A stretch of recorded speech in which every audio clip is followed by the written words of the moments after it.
Hi guys, Jason Dixon with Newberger & Company here for your training tip for Tuesday.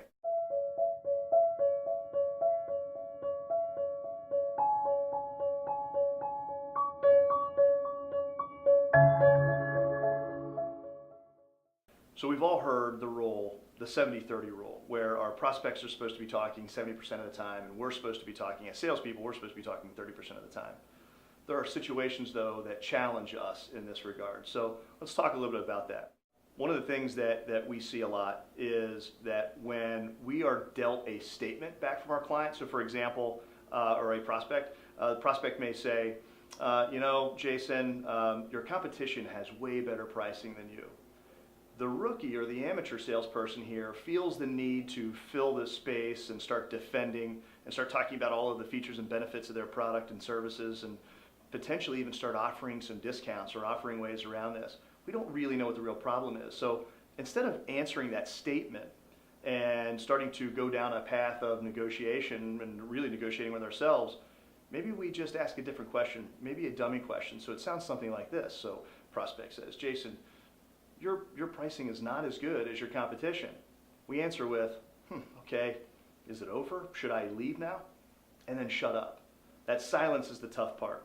And if you're not comfortable with that silence or you feel like it's unprofessional in any way, think about your relationship with your family doctor, for example. When you walk into your doctor's office and you say, hey doc, my knee hurts, he or she doesn't say, all right, great, let me start walking you through the features and benefits of surgery. They spend time asking some questions and then shutting up and listening for their answers. They're not diagnosing so fast.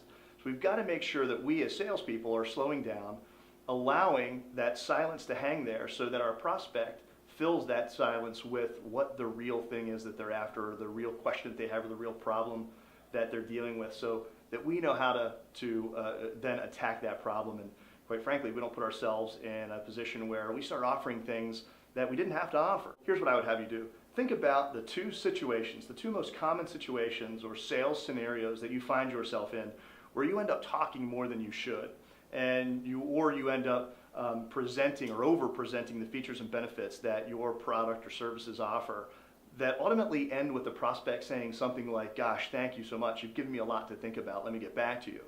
Instead, dummy up and be comfortable with dummying up. And dummying up means making sure you're understanding and having your prospect really clarify what they're saying. So asking a dummy up question, identify those two scenarios where you feel like you end up talking too much, and come up with some dummy up questions. And a dummy up question might be something as simple as, I'm not sure I understand, can you rephrase that in a different way? Or it could be something as simple as, which means, especially when you're dealt with a statement, right? So your prospect comes back and says, your price is too high.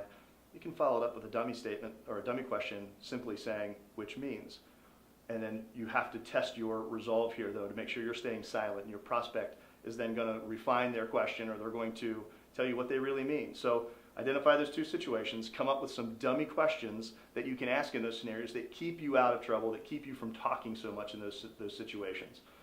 If you need help with this or with anything else that we have to offer, by all means reach out to me, reach out to any other consultants here at Newberger & Company. We'd be happy to help you dummy up your sales process. Thanks.